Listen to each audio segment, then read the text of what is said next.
Bonjour à tous, bienvenue dans cette vidéo. Aux empathes, vous êtes l'opposé du pervers. Alors pour ceux qui ne me connaissent pas, je suis Tiffany, psychologue clinicienne, thérapeute psychocorporelle et conseillère en fleurs de bac, et je vous propose mes réflexions et mes connaissances dans les sujets de la psychologie, de la physique quantique et de la spiritualité. Et parfois les trois imbriqués. Alors, aujourd'hui, j'ai bien envie de vous parler de l'empathe, des empathes, puisque ce sont les cibles privilégiées des pervers narcissiques. Alors, c'est quoi un empathe? C'est une personne qui a la capacité littéralement de se mettre à la place de l'autre pour le comprendre et donc mieux répondre à ses désirs. Un empathe est tourné vers les autres, d'accord? Tandis qu'un pervers, à l'opposé, est tourné vers lui-même. Donc l'empathe, c'est aussi un hypersensible, c'est-à-dire qu'il va capter de manière très fine toutes les informations qui lui parviennent à la fois de lui-même, de son intériorité, et aussi du monde extérieur et des autres. Donc typiquement, il va entendre des choses que d'autres n'entendent pas, voir ce que d'autres ne voient pas, ressentir des choses que d'autres ne ressentent pas. Ils peuvent aussi être d'ailleurs médiums. Et en résumé, en fait, il a déjà tous les outils pour voir arriver, repérer un pervers de très loin, d'accord? Le souci, c'est qu'il ne se connaît pas, puisqu'il est tout le temps tourné vers les autres, d'accord? Alors, le premier écueil, lorsqu'on est empathe, c'est justement de ne même pas imaginer qu'il existe des gens mal intentionnés, d'accord? Quand on est empathique, on s'imagine que tout le monde est comme nous, enfin quand on est empathique, quand on est humain en fait, ce qui n'est pas le cas. Et du coup, la première chose difficile à comprendre, c'est effectivement de se rendre compte qu'il existe des gens qui fonctionnent de manière totalement différente et qui peuvent avoir des fonctionnements nuisibles en fait, qui ne sont pas du tout, comment dire, pour qu'il y ait une bonne harmonie entre les gens et dans le monde entier. Donc le second écueil, pardon, c'est la conséquence directe de son empathie, c'est qu'il va confondre souvent ce qui est du désir de l'autre de son propre désir. Il est tellement tourné vers les autres que finalement, il ne sait pas que tout ce qu'il fait et ce à quoi il répond, c'est au désir de l'autre ou des autres, et il ne connaît même pas son propre désir et il ne connaît pas ses propres attentes. D'accord? Et il peut facilement s'épuiser à répondre à toutes les sollicitations de son entourage ou de la société sans voir et comprendre qu'en fait ça ne répond pas à ses propres besoins et parfois ça entre même en contradiction avec qui il est et ce qu'il souhaite profondément dans la vie. Donc ça c'est un second écueil. Le troisième écueil, et là sur un plan clinique c'est hyper intéressant, ça va être sa faille narcissique. D'accord? L'empathe et le pervers ont tous les deux ce qu'on pourrait appeler un défaut de narcissisme, c'est-à-dire un défaut de narcissisme sain. Leur narcissisme n'est pas constitué. Et c'est quoi le narcissisme? C'est une bonne estime de soi, c'est un amour de soi qui est sain, c'est-à-dire je me connais, je sais que j'ai de la valeur, et du coup je vais défendre ma valeur, d'accord? C'est ça le narcissisme. Et donc l'empathe, à force d'être tourné vers l'autre, ne s'est pas construit ce narcissisme sain, ce noyau sain, cette identité qui va être justement sûre d'elle-même, et le pervers narcissique, à l'inverse, puisqu'il a mis en place ce qu'on appelle un faux self, c'est-à-dire un narcissisme en trompe-l'œil, totalement fantasmé, n'a pas en fait construit de narcissisme sain non plus.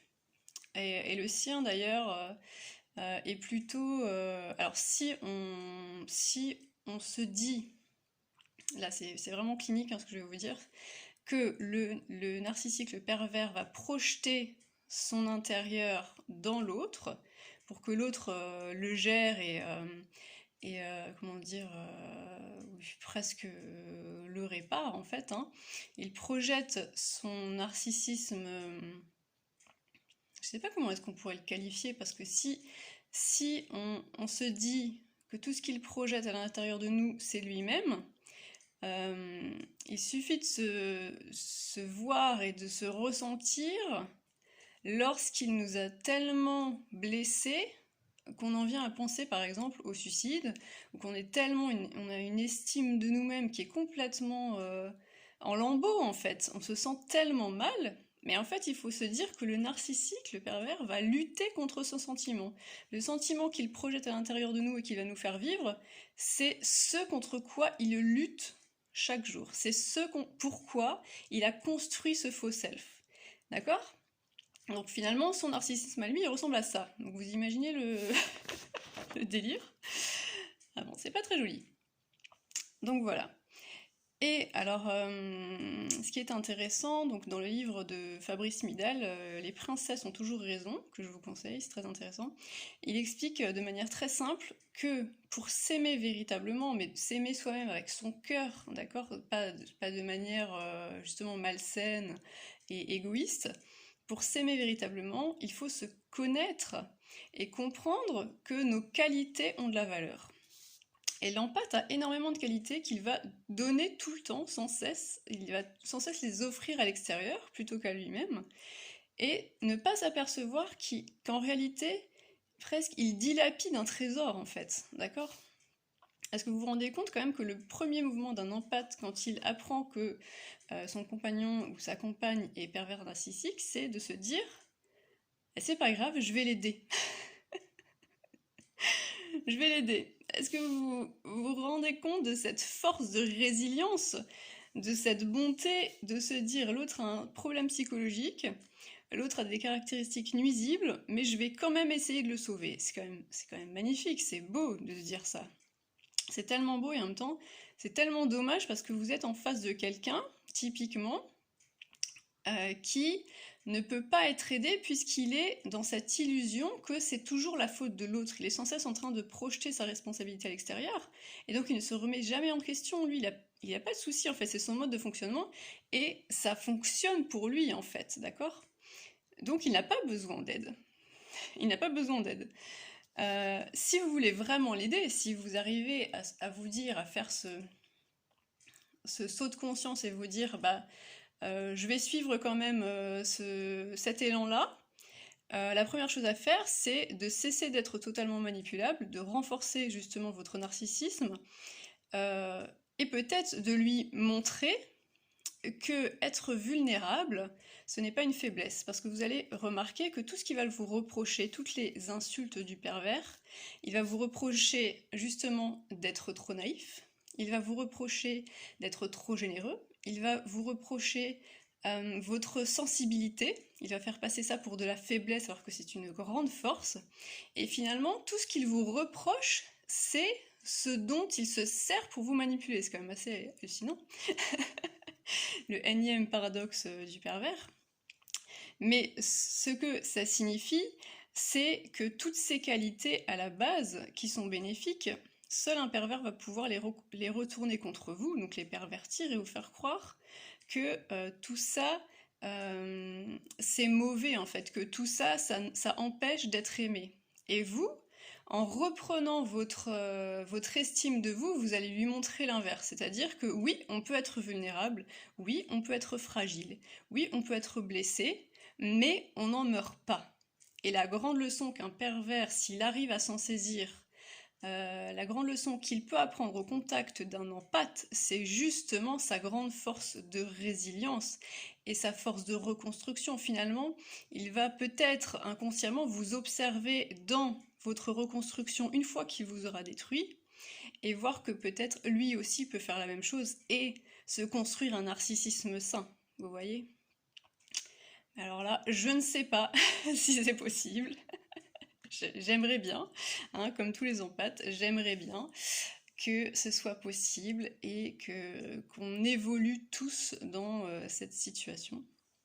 Mais alors là, je n'ai pas la main, hein. C'est chacun a le pouvoir sur sa vie, chacun a le pouvoir de se transformer, mais non, on ne peut pas obliger quelqu'un à se transformer et à changer. Voilà, donc ce qu'il y a à entendre quand vous êtes empathe et que vous avez vécu ça, c'est que votre, vos qualités, vos qualités sont à préserver, d'accord? C'est pas parce que vous êtes tombé sur des gens qui avaient une incapacité à voir, à apprécier et à recevoir vos qualités pour ce qu'elles sont, que ce ne sont pas des qualités. D'accord? Il y a plein de gens, il y a 97% de la population qui sont en capacité d'apprécier et de retirer un réel bénéfice de qui vous êtes et de ce que vous avez à apporter au monde. Et ça, il ne faut pas le laisser se faner et le laisser s'éteindre au contact de gens qui ne peuvent pas le faire, qui ne peuvent pas justement évoluer grâce à vous. D'accord? Donc prenez soin de vous. N'hésitez pas à me poser des questions, à me faire des remarques, des commentaires. J'y réponds et je vous souhaite une très bonne journée. Je vous dis à très bientôt.